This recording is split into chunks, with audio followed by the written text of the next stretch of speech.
Assalamualaikum warahmatullahi wabarakatuh.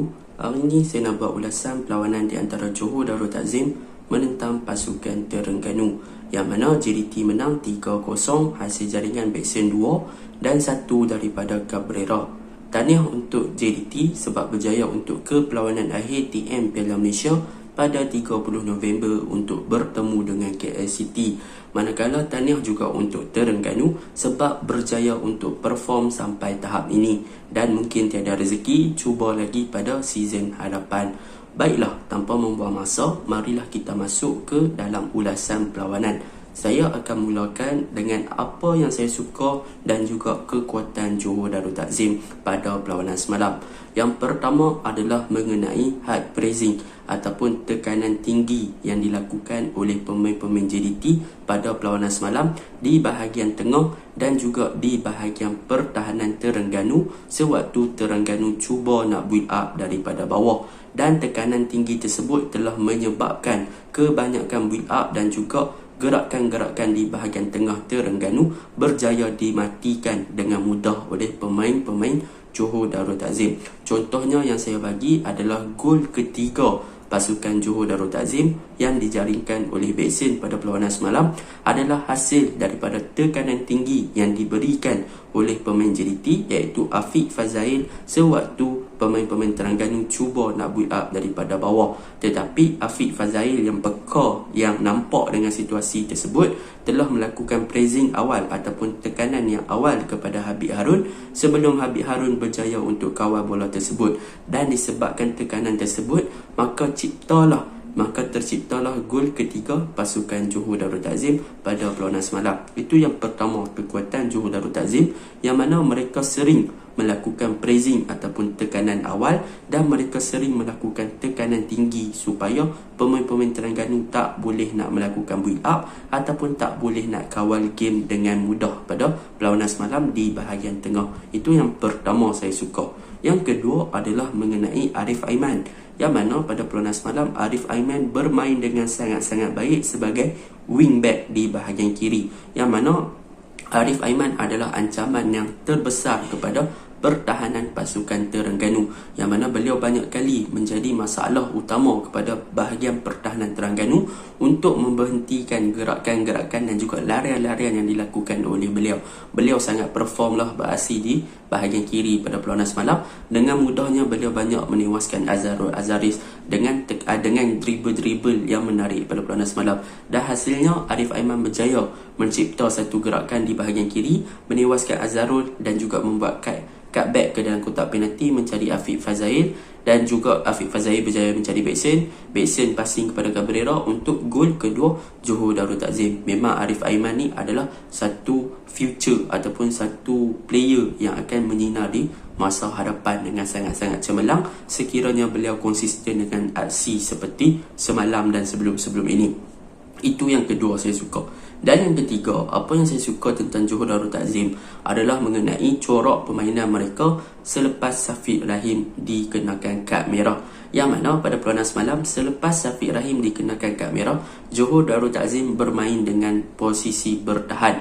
Yang mana pada mulanya kita boleh tengok Benjamin Mora telah menukarkan formation menjadi 4-4-1 yang membiarkan Beksen berkeseorangan di hadapan untuk melakukan counter attack. Dan tetapi apa yang menariknya dengan pemain ataupun corak bertahan JDT ini adalah di bahagian tengah, yang mana kita boleh tengok gandingan Naksu Insar dan juga Afiq Fazail. Walaupun kehilangan Safiq Rahim, mereka berdua berjaya untuk mengawal bahagian tengah dengan sangat baik. Mereka mempunyai work rate yang tinggi dan yang paling penting adalah mereka menutup ruang daripada pemain-pemain Terengganu untuk melakukan passing ataupun supply bola ke bahagian hadapan. Mereka cepat untuk close ruang, untuk close space, tutup ruang di bahagian passing lane pasukan Terengganu, dan mereka berdua juga sangat-sangat compact di bahagian tengah, menyebabkan bahagian tengah Terengganu yang diketuai oleh Ni Akif, Deci Marcel dan juga Habib Harun tak ada option ataupun tak ada orang panggil pilihan untuk melakukan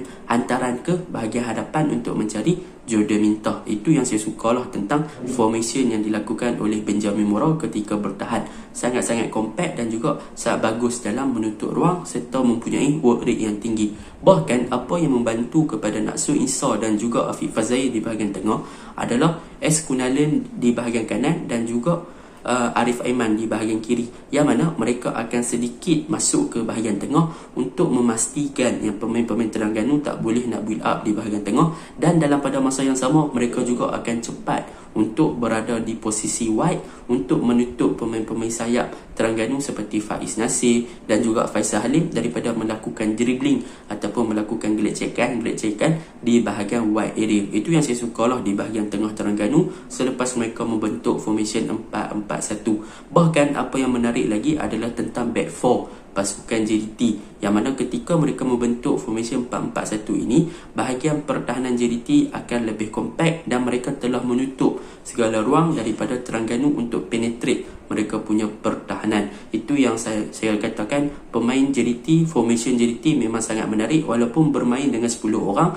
mereka still lagi bermain seperti 11 orang dengan compactness yang mereka ada. Mereka sangat compact dan mereka berjaya tutup segala ruang daripada Terengganu untuk penetrate mereka punya pertahanan. Itu yang sangat-sangat cemerlang lah untuk pasukan JDT, yang mana boleh saya katakan mereka bertahan, tetapi dalam pada masa yang sama mereka boleh still lagi untuk kekalkan tempo game.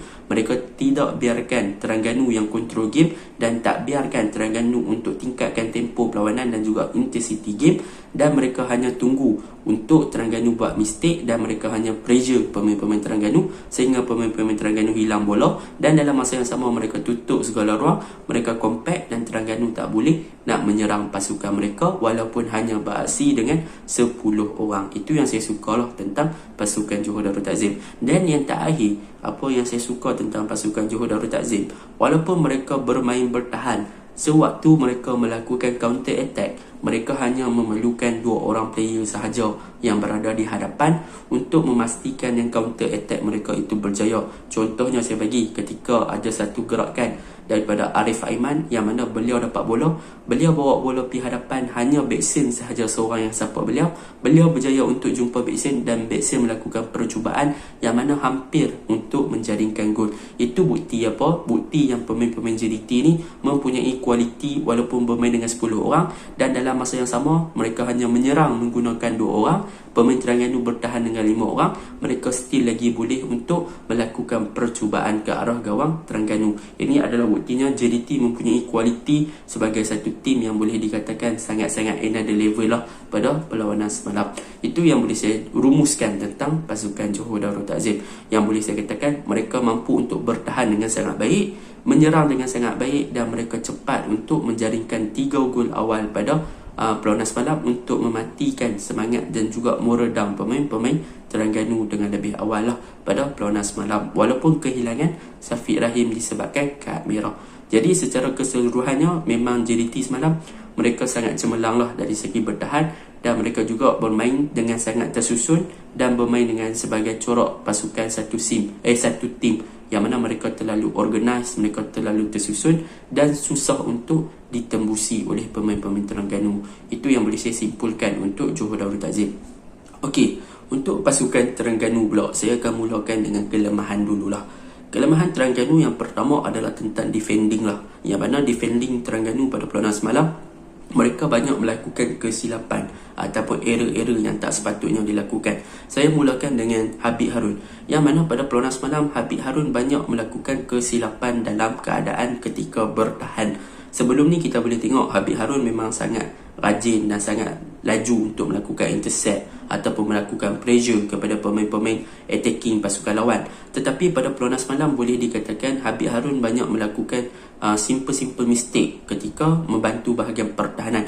Contohnya saya bagi adalah gol Beksin, yang mana beliau membiarkan Beksin untuk control ball tanpa beliau challenge ataupun asak Beksin ketika Beksin cuba nak dapatkan bola untuk gol pertama pasukan Johor Darul Ta'zim yang dilakukan oleh Beksin half volley daripada luar kotak penalti tersebut. Jadi Habib Harun semalam memang banyak melakukan defending error. Itu yang pertama. Yang kedua adalah gol ketiga pasukan Johor Darul Ta'zim, yang mana ketika tu Azim untuk build up daripada bawah, dia passing kepada Habib dan Habib dia tak peka dengan keadaan sekeliling. Beliau lambat untuk kontrol bol, tetapi ketika itu Afiq Fazai dengan cepat mengasak ataupun memberi tekanan kepada beliau.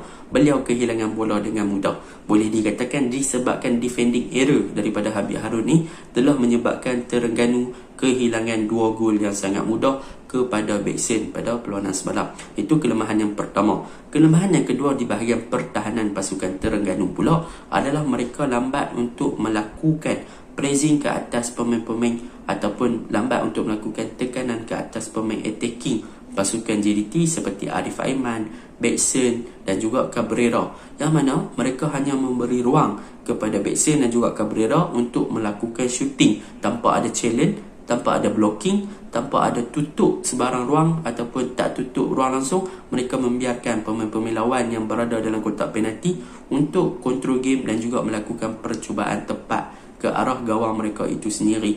Boleh dikatakan mereka punya communication, mereka punya agresif, yang mana mereka tak agresif semalam.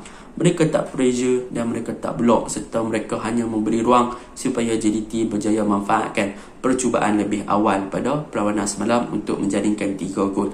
Memang semalam boleh dikatakan defense department pasukan Terengganu agak membuat kesilapan yang tak sepatutnya dilakukan di awal 15 minit yang pertama. Itu adalah punca kekalahan mereka pada perlawanan semalam. Defending department mereka banyak melakukan kesilapan, termasuklah defensive midfielder mereka iaitu Habib Harun ketika membantu bahagian pertahanan. Itu yang kedua.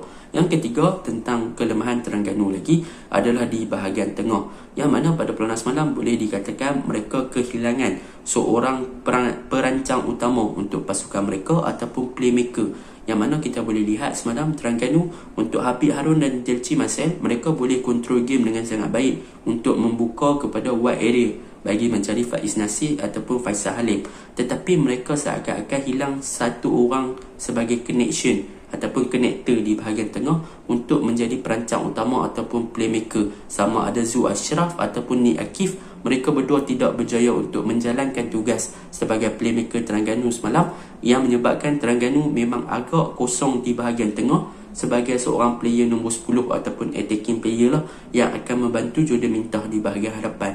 Disebabkan itulah Terengganu tak boleh nak attack ataupun tak boleh nak penetrate bahagian tengah JDT, dan mereka terpaksa untuk menggunakan wide area, iaitu menggunakan Faisal Halim dan juga Faiz Nasir di bahagian kanan dan juga bahagian kiri untuk melakukan dribble dan juga untuk penetrate bahagian pertahanan JDT, sebab mereka kehilangan seorang yang boleh berfungsi dengan baik di bahagian playmaker ataupun di bahagian attacking midfielder. Mereka tak ada connection di antara bahagian tengah tu untuk connect dengan bahagian hadapan, iaitu Jordan Mintah. Itu kelemahan Terengganu yang ketiga lah. Yang keempat, kelemahan Terengganu lagi adalah mengenai mereka tak boleh nak supply bola kepada Jordan Mintah, yang mana pada perlawanan semalam mereka memang dihadap ataupun mereka berhadapan dengan pertahanan JDT yang sangat compact dan berdisiplin. Jadi mereka seakan-akan buntu macam mana mereka nak cari Jordan Mintah di dalam kotak penalti. Jadi apabila kurangnya supply bola ataupun Mintah jarang dapat bola,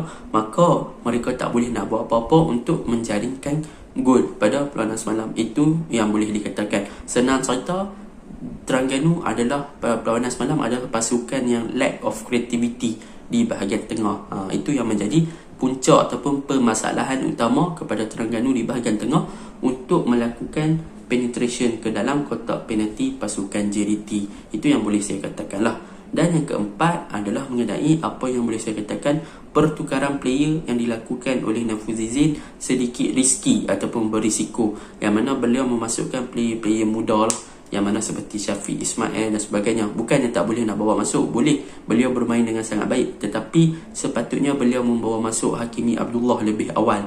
Sebab apa? Sebab waktu tu Terengganu kehilangan ketinggalan 3-0 dan mereka dalam aksi untuk mengejar, dan mereka memerlukan seorang player yang laju yang boleh memberi ancaman kepada pertahanan JDT. Jadi sepatutnya boleh bawa masuk Hakimi Abdullah, yang mana semalam Hakimi Abdullah dimasukkan dengan agak lambat, tetapi kemasukan beliau nampaknya memberi impak yang positif sedikit di bahagian hadapan.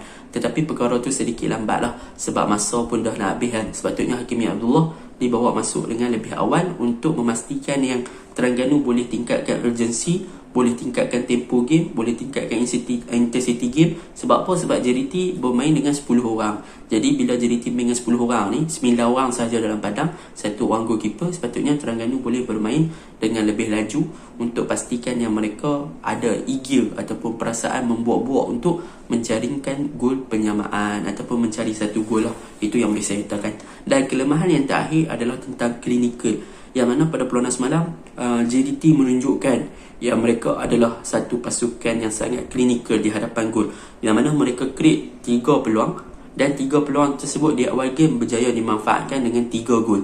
3 percubaan 3 gol. Manakala Terengganu ada beberapa percubaan, contohnya macam Jordan Minta, hadapan free goal tetapi tak gol. Ini membuktikan yang pasukan yang boleh klinikal di hadapan gol, maka pasukan tersebut akan menanglah. Pasukan mana yang boleh memanfaatkan peluang yang terbuka dan juga peluang yang dicipta, maka pasukan itulah yang akan lebih berjaya. Macam Terengganu ada peluang yang banyak tetapi gagal untuk manfaatkan peluang-peluang tersebut. Jadi itu yang boleh saya katakan tentang kelemahan pasukan Terengganu lah untuk perlawanan semalam. Untuk pujian, saya boleh bagi pujian kepada Hairi Hakim, yang mana Hairi Hakim semalam walaupun waktu awal-awal dia lambat settle down, tetapi sepanjang perlawanan beliau bermain dengan sangat baik. Beliau berjaya mengawal bahagian kiri dengan sangat baik. Beliau juga adalah seorang yang kerah, yang memang agresif, dan beliau juga adalah seorang yang sangat ofensif untuk membantu bahagian serangan. Bahkan beliau ada satu shoot on target, yang mana percubaan beliau daripada jarak jauh berjaya ditepis oleh Fariza Malias pada perlawanan semalam. Itu boleh saya bagi pujian untuk Hairi Hakim. Dan yang kedua yang boleh saya bagi pujian adalah tentang Faisal Halim, yang mana Faisal Halim punya work rate semalam memang sangat-sangat tinggi, tetapi sayanglah beliau tak ada backup, beliau tak ada supporting play daripada pemain-pemain di bahagian tengah. Dan macam saya cakap tadi, mereka tak ada connection antara bahagian tengah yang boleh menghubungkan di antara striker Jordan Mintah dan juga dengan wide area seperti mana mereka selalu bermain. Itu yang menjadi kunci tanda tanya kenapa Litak dan juga Makan Konate tak diturunkan pada perlawanan semalam. Sebab memang Terengganu seakan-akan hilang seorang connector di bahagian tengah untuk menyambung di antara striker dan juga winger. Itu yang menjadi punca permasalahan pasukan Terengganu pada perlawanan semalam. Secara overallnya JDT lebih baik daripada segi memanfaatkan peluang-peluang yang ada di hadapan gol, manakala Terengganu mereka gagal untuk memanfaatkan peluang untuk menjaringkan sekurang-kurangnya satu gol, dan perkara tersebut kemungkinan besar telah menjatuhkan sedikit moral down pemain-pemain yang sedia ada. Itu yang menyebabkan Terengganu kalah pada perlawanan semalam. Dan mereka juga lambat untuk tingkatkan urgensi, lambat untuk tingkatkan tempo game dan juga intensity game, yang menyebabkan JDT boleh untuk kawal game walaupun bermain dengan 10 orang. Assalamualaikum. Itu sahaja ulasan saya.